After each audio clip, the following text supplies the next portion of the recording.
Mbote bandeko nyonso bana Kinshasa pe mbote na mukwa tombolo les garants de la nation Fachi Béton les grands stratèges. Il y a toujours Simanae solidarité Congo solidarité Kinshasa. Na Jean-Claude Oblamba kama cheza bien quoi. Très bien. Merci d'abord. Sous la pluie, au Yékou Tunaba Bot, pour honorer l'invitation.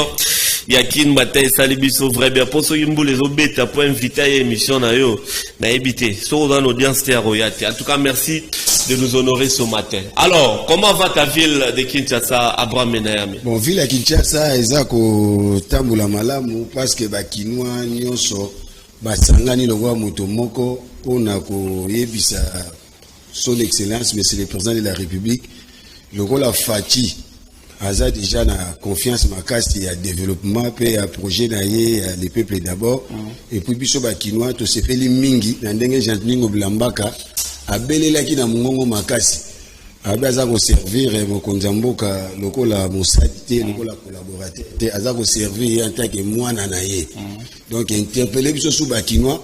Quand on parle de Kinshasa, biso ne ba force qui ça ça mutako saraba tout on muta bank sa muninga zate ton tolobi qui ça pour marambo simala qui ça c'est avec biso biso ba vrai kinois ba vrai non c'est les marons les gâtés sangai tous les candidats ya kana mona ngai donc on sait ça marche na yo a ça 29 000 marches eza velo roté biso to saraba na qui ça communication proximité donc pour le moment tous a l'intérêt république yango tous a koloba tous a kolasser si logo ya biso je suis kinois j'aime la paix tous a toujours si ma institution tous a toujours si ma gouverneur de la ville tous a toujours la vision ya Kinshasa bopé tango na yo idéologie à ba ben on y Freddy Takedi oya mabulu on appelle comment zéro trou ah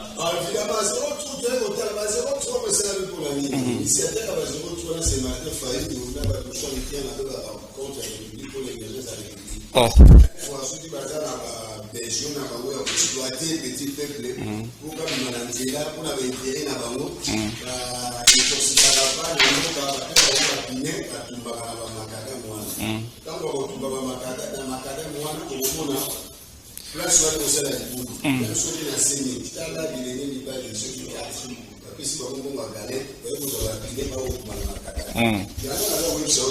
Oui. Il faut donc un peu conscientiser jeunesse, puisque les jeunes sont en danger. Pour si on a outil et si on a commis na zao kanja mingi on a besoin bilenge. Donc bilenge toza lo ba kitaka lingomba ba utiliser so na louange. Ba to wana soki ba ke ba kosolola la bango pona ba intérêt politique na bango ba benga besoin bilenge te. Soki simbite ba bimi na nzela to bi ba na nzela. Yangwano moni mabulu union se timukaki pona ba désordre uti koleka parce que les passés ne reviennent plus. So dans la libanga na maboko na buaki yango e ozonga lisute. So li konga ya montre ekei e ozonga lisute. So mbenge na za koloba bo na kolokota suma loba te na zongisa. So pe na sopi mai na kolokota ngo lisute. Yango li koloba ke lelo sima ya mokonzi mboka Fachi Béton na gouverneur de la ville baza osa musala pona kotombola suki sasa na biso. Yango moni 03 na babandi et bandi déjà ba okunda mabulu oyo batimulaki na ba pine ya ba moto yango to lancer message ba jeune qui ça trop protéger Kinshasa na biso 24 communes oyo biso de ba vrai kinois de loko moko te ko sala mawa oyo ko déstabiliser des institutions de zéro to lobi boy to za na posa ya émergence et puis na profiter na pesa message na chef de l'état les garants de la nation moko tombolo nzunga bilongo le Fachi Béton. Parce que Bicho Bangunza to bien revana na pouvoir timu kolemwa kolemba par rapport ya vision na. Ça c'est la dictature. Non, la dictature. Nous avons bantou chez nous de crier. Nous les dans la ça l'émission pédagogique à été. Dans la communication Bangunza. Chez nous les bantous, le chef est sacré. Toi ba bantou. Na lobi boinga na uti Congo central. Ndé na za boeza ba na bomba Mbappé ngai. Ezali symbole ya solidarité nationale. Okay. Donc Congo toza déjà bomoko makukumata tumaila nzungu. Bana bomba ba yebisi ngai boy bana Congo central. Na bomba pour le moment soko meki na Fachi Béton ba go buka yo colonne ya vertébrale mu Congo mo l'épinière. Bomba n'est pas tout le Congo hein. Na zolo ba la table la ba province ko tuna mais ba lobi la ngai boy.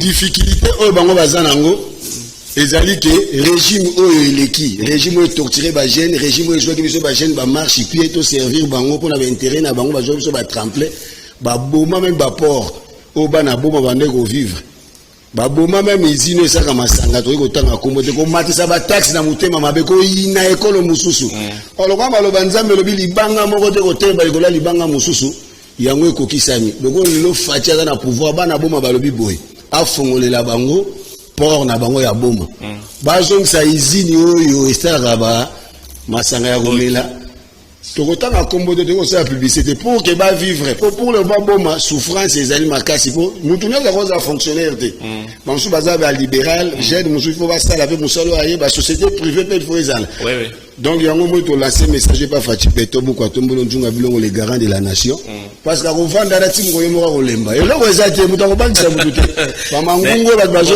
éviter na machine ni opportuniste politique ba chitara na ba dialogue to yebi ndeko moni neto za boy to yebi ndako ngana lala mutako intimider ngaiti so ba vrai quinois très bien donc tous les opportunistes politiques ba profitera to vanda très bien alors Abraham dès vous le beti boy banda tongo yo mo po tugo yo lati go to bots pour nous répondre à l'invitation.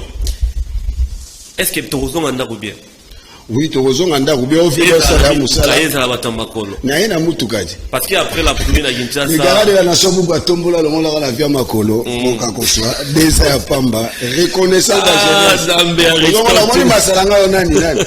Masalanga il a bikin du Benomoni Daniel, il a beaucoup mais ça c'est l'embao. C'est un jeune combattant, combattant. En politique, ennemi permanent Zagaté. Ami permanent pas Zagaté. Tout ça pour la totale intérêt république. Très bien. Yangoza Romona, Biso Bajen, Tolobina Fati Beto, Logo Ezate, Bamangungu ya Pamba. Très bien. Alors, dernière communication, parce qu'on va chuter avec monsieur Jean-Pierre Belessi ce matin. Bon, communication sur les Aïbana qui ça, il nous vaincrons, tout cédé dans l'intimidation politique, tout cédé dans l'intoxication politique, de total avenir dans ce Bajen. Bas, je vais sauter. Ceux qui ont besoin de biso. Pourtant, il y a une élection.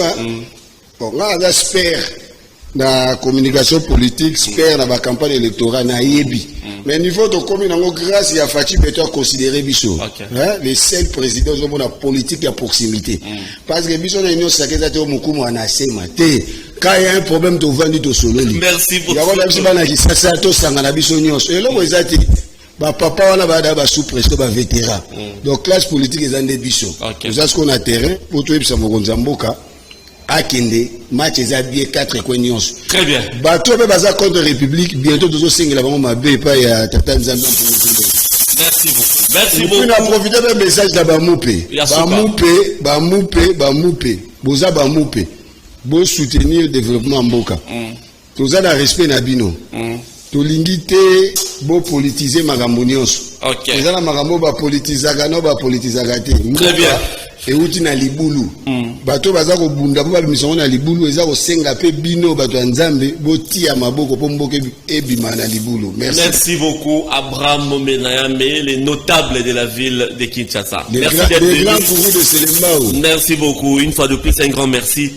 Ça me va trois au cœur, sous la pluie, mais tu es quand même là et ça l'ingravera bien. Tout le monde a dit très très bien. Voilà, volontaire, le peuple est d'abord, volontaire, union sacrée, donc, je la mouki, tout ça, souhaité que bâti n'anga que je suis pas un communicateur, il y a un groupe Moro sa communication pédagogique. Tout ça, il y a un groupe, ça va gêner que, à venir, il y a un mot, ils n'ont pas d'absolu, ça gêne. Bissonnier, c'est aussi, la main de la main, tout tombe l'école, on a vu ça. Merci beaucoup, Abraham, sincèrement, un très grand merci d'être venu ce matin. Alors,